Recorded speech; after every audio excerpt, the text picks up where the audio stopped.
Hey, it's Big E. Welcome to Big E's Auto. So today I'm actually going to do a second video on this. I did one 3 years ago, but I got a comment from at Linda Bennett 6562 about the overdrive wiring. I guess putting a switch for the overdrive, how I did it, and just clarification on that. So here we go. Basically, what you're going to have, and I'm going to show you here on my paper here, and it's starting to get wet because it just rained, but here's your 12-volt ignition up here. Um, I recommended being ignition 12 volts, not battery, because if you leave the switch on, it's going to drain your battery or possibly burn out the switch. So this way you have two switches. You have an ignition switch, which is going to control the power, but then you're also going to have the actual overdrive switch. So you have your 12-volt ignition going there. Then what you're going to do is I like to use a lighted switch for overdrive. So that way you can tell if your overdrive's on or off. You don't have to fiddle around with am I in or while you're driving. You'll know by looking at the switch. So you're going to have your supply side of the switch and you have your load side. And then you have your ground because it's a lighted switch, so it has to be grounded. So I recommend a lighted switch. Then obviously on the load side, it's going to go to your actual overdrive solenoid that's on the transmission itself. So it's basically quite simple. It's basically all you're doing is you're taking 12 volts, you're putting a switch, and you're putting 12 volts to the solenoid.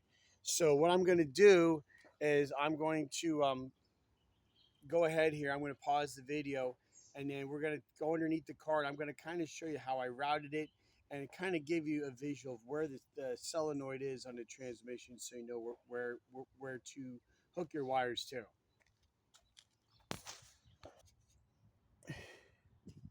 All right, so underneath here, here's your side of your transmission, and you'll see a red wire there with the yellow.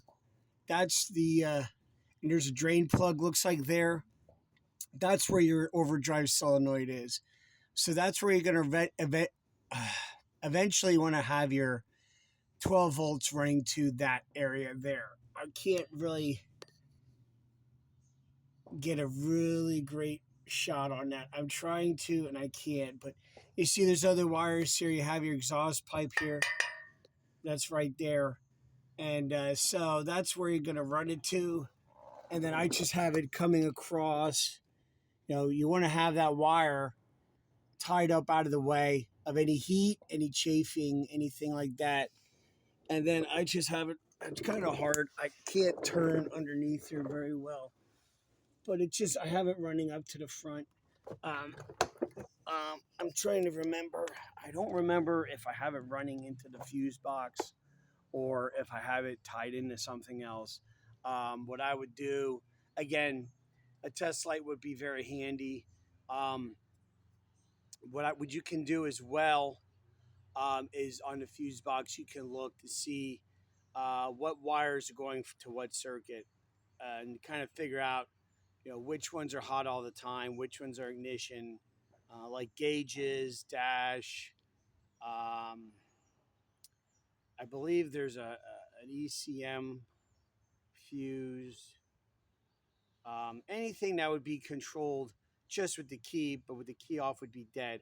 I would look into those and possibly look up under the dash to see what color wires there are and try and use your test light to see where the power is and maybe tap into the back side of that to get ignition power, because then you also have a fuse as well to help protect it.